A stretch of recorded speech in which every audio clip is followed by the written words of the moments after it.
Alors, je me présente. Tu es venu tout seul ou vous êtes Oui, à oui, deux?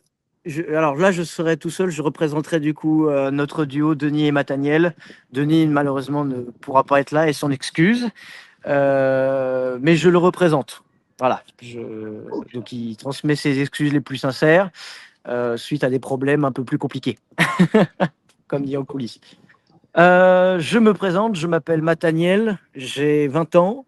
Je suis accompagné généralement sur scène d'un petit personnage qui s'appelle Denis, qui est là depuis 5 ans maintenant avec moi. Et maintenant, nous faisons de la scène en France, en Suisse et en Belgique. Nous sommes un duo qui diffère de Jeff Panaclock, c'est-à-dire que nous ne sommes pas dans le vulgaire où nous ne touchons pas des sujets sensibles.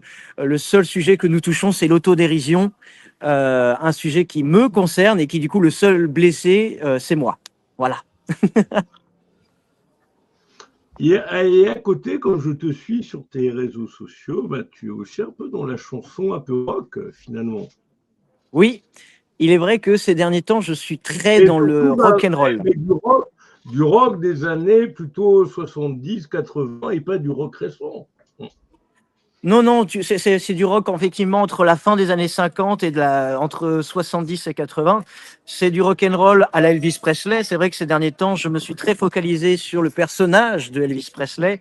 J'ai regardé des documentaires, j'ai regardé les films que Austin Butler a pu jouer le rôle d'Elvis Presley et voilà, j'ai pu regarder tout ça et me mettre dans la peau de ce personnage afin de agrandir. Parce que en même temps de la ventriloquie de la chanson, je suis aussi imitateur. Et je voulais rajouter Elvis Presley dans mes imitations. Donc, je me suis concentré sur ce personnage-là, que ce soit dans la coupe de cheveux, que ce soit dans la manière un petit peu de chanter, que ce soit dans la manière un peu de gesticuler. Voilà, il y a tout ça, en fait, qui est pris en compte. Et donc, effectivement, je suis très concentré ces derniers temps sur le rock and roll. Même Denis aime beaucoup Elvis Presley, à ma grande surprise, puisque Denis est très souvent dans le moderne, que ce soit donc des chansons plus modernes, comme avec Stromae, Big Flo et Oli, voilà. Tout ce qui est beaucoup plus moderne que Elvis Presley. Ah, normal, logique. Et au Voilà. niveau de toi, de ta génération, bah, comme tu as eu 20 ans, donc voilà. Et le rock est pas très actuel en ce moment. On est plus sur du rock électro que sur du rock. Voilà. On a régulièrement, bah, que connaît d'ailleurs Christophe, puisque afin de. Voilà, on a régulièrement bah, un invité qui a 40 personnes du côté de Monaco qui s'appelle Éric Le Rouge et qui est fan de plein de groupes de rock, notamment un certain groupe. Voilà. Ok, donc j'ai fait mes présentations. Quoi, des groupes de rock actuels. Pardon? Les groupes de rock actuels, tu en penses quoi? Les groupes de rock actuels. Alors, je vais pas trop me prononcer dessus parce que, à vrai dire, j'en écoute pas beaucoup. J'en écoute qu'un seul groupe de rock. Ça va leur faire un petit peu de promo du coup, mais c'est un groupe d'amis qui est donc un groupe de rock qui s'appelle Vagabond, The Vagabonds, qui se trouve en Suisse, dans le canton du Valais particulièrement. Et c'est un groupe, voilà, personnellement, j'aime bien ce qu'ils font. Après, les autres groupes, honnêtement, voilà, je ne vais pas dire mon avis sur quelque chose que malheureusement je n'écoute pas. Je vais éviter de dénigrer ou de faire la promotion de quelque chose que je n'écoute pas. Normal, Voilà. normal. Et du coup, quels sont bah, vos projets pour les semaines et les mois à venir? Bien, là, par exemple, là, je suis, en tout cas, Denis, lui, est plutôt occupé à profiter des vacances. Moi, en tout cas, je travaille encore. Je m'occupe de l'organisation de la tournée européenne que nous sommes en train de faire, donc en Suisse, en France et en Belgique. Ce qui est un petit peu compliqué, je me permets juste un petit peu de le placer rapidement, mais vu ce qui s'est passé au début d'année en Suisse avec le drame qu'il y a eu à Grand Montana, qui me touche aussi, puisque j'ai vécu en Suisse dans cette région-là pendant 5 ans, c'est très compliqué de prévoir une tournée en Suisse, puisque les salles de spectacle sont réduites de moitié, voire plus, en fonction de la sécurité des lieux. Puisque le canton du Valais fait sujet d'une comment dire, inspection des lieux pour tout ce qui est sécurité, tout ce qui est voilà établissement. Donc je dois m'occuper de tout ça. Donc là, je suis en programmation et puis à l'avenir, là, j'attends des nouvelles, mais nous sommes en attente de la réponse positive de la production pour tourner dans le biopic de Johnny Hallyday qui sortira en 2027. Voilà.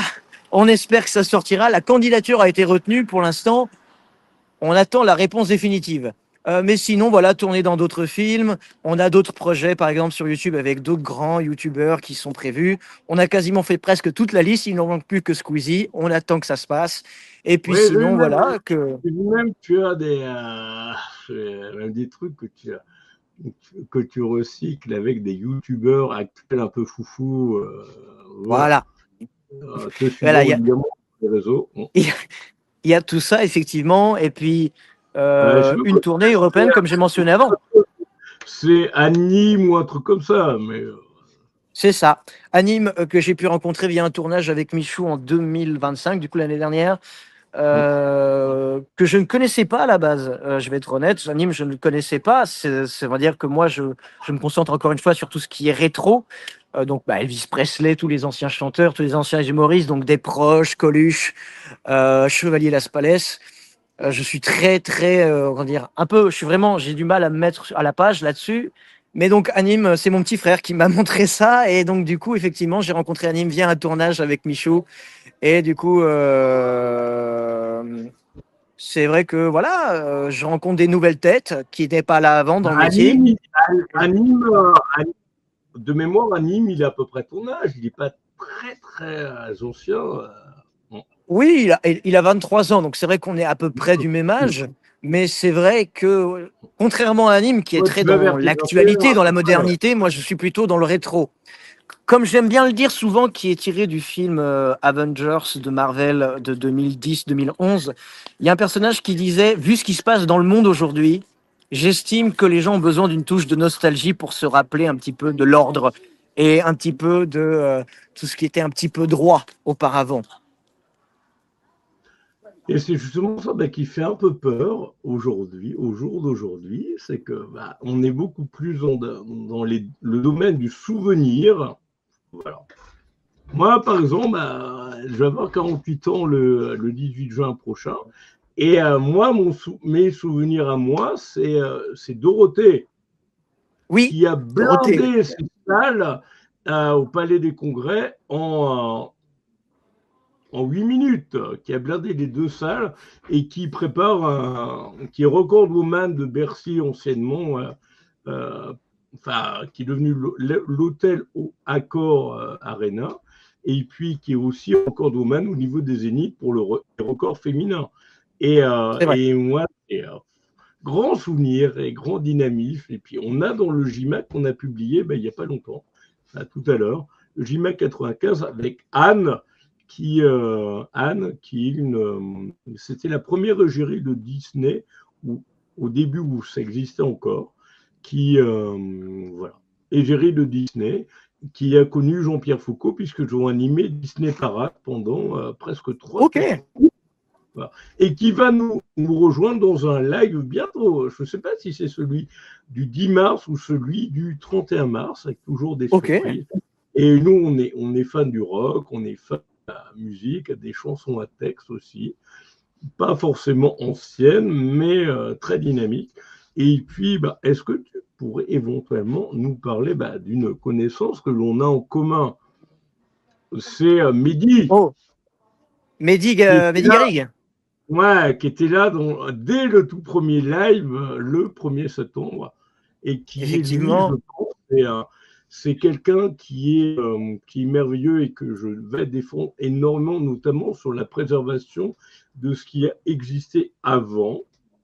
exactement. Voilà. Que ce soit Mehdi les Guignols Garrigue, de la effectivement. Faux, que ce soit voilà, les Guignols de la Faux ou le Bébé de Show, voilà, pour la partie française.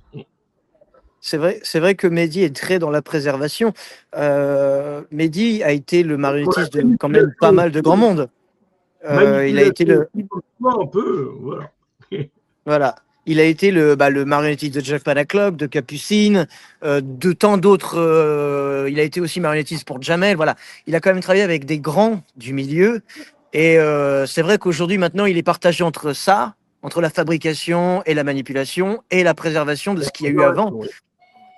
Et donc, tout ce qui a été Bébé de Show, Guignol, tout ce qui a été les anciennes marionnettes. Et donc, du Entre coup, autres, oui, et moins connu aussi, oui. voilà. Mais c'est quand même un grand monsieur.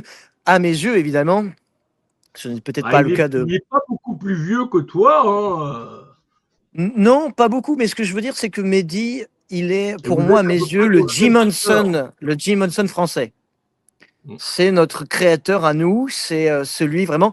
Jim Henson a créé les Muppets, Mehdi a créé tout ce qu'il peut y avoir en France aujourd'hui et même dans d'autres pays, puisqu'il fait d'autres marionnettes à l'étranger. Donc, c'est notre Jim Henson à nous. Pour moi, c'est le plus grand marionnettiste français que j'affectionne beaucoup, qui est un grand ami. Et voilà, j'espère qu'il continuera à nous faire rêver encore longtemps avec ses personnages. Ah bah tout à fait. Ah bah, moi aussi, pareil. Et toi, au niveau de Denise, Oui.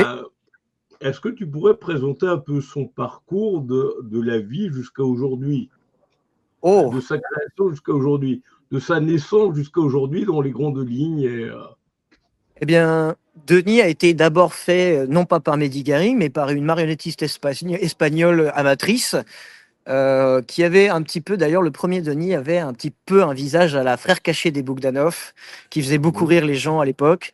mhm. Mais j'ai dû vite lui faire une chirurgie esthétique parce que ça faisait un peu peur aux gens quand même. Et donc j'ai contacté Mehdi et suite à ça, on a pu faire plein de projets et on a donc pu jouer dans des grandes salles en Suisse comme le Recto Verso, le Baladin. On a pu donc des salles quand même qui sont assez conséquentes, qui ont été mes premiers rêves, mes premiers objectifs. Et ces objectifs atteints, on a ensuite pu aller en France et en Belgique, où on a pu tourner donc avec des grands youtubeurs, donc Amixem, Magla, Natou. On a pu jouer avec Anime aussi, du coup, Michou. On a pu faire des films avec Gilles Lelouch, Pio Marmaille, Anaïs de Moustier qui a joué dans Le Comte de Monte Cristo il y a pas longtemps. Donc voilà, on a pu faire quand même pas mal de choses. J'ai pu faire pas mal de choses grâce à Denis. Et je le remercie parce que sans lui, j'aurais pas pu faire cette carrière. Donc voilà un petit peu qui est Denis. Denis est un petit peu mon second, mon frère, mon ami, qui dit les choses que moi je n'oserais pas dire ou que voilà. En fait, Denis est tout mon contraire en fait. C'est-à-dire que moi je suis très préservé, très timide. Je garde les choses pour moi et puis Denis balance un peu plus ce qui ne va pas, ce qui ne lui convient pas ou ce qui lui convient d'ailleurs d'une certaine manière. Donc voilà, c'est tout l'inverse de moi. Ouais, mais tout en étant plus calme que Jeff Panaclock. Voilà. Voilà. Comme je le dis, Jeff Panaclock et Jean-Marc ont leur univers, j'ai le mien. Le seul point en commun que nous avons, c'est Mehdi Garrigue, puisque nous avons le même marionnettiste. Et tu penses quoi un peu en ancien, à l'occasion justement de t'avoir en live, c'est des plus anciens, c'est-à-dire Gabriel et Freddy ou Tataillé, dont on avait un petit peu parlé en échange. Alors, ce sont des grands, évidemment, ce sont ceux qui ont façonné notre univers à nous, en tout cas, les ventriloques, puisque ça a été les plus grands. Tataillé, Christian ont été tous les deux des piliers, bien qu'ils soient différents tous les deux. Mais j'ai trouvé dommage qu'aujourd'hui, par exemple, on n'ait pas beaucoup plus de dossiers sur Tataillé. On a très très peu de dossiers sur Tataillé. Sur les Internet, par exemple, on a 2 vidéos sur Tataillé, 2 sketchs, et c'est tout. On a seulement des vidéos avec Michel de Genève qui ont été faites C'est excellent, dans lui. sa demeure.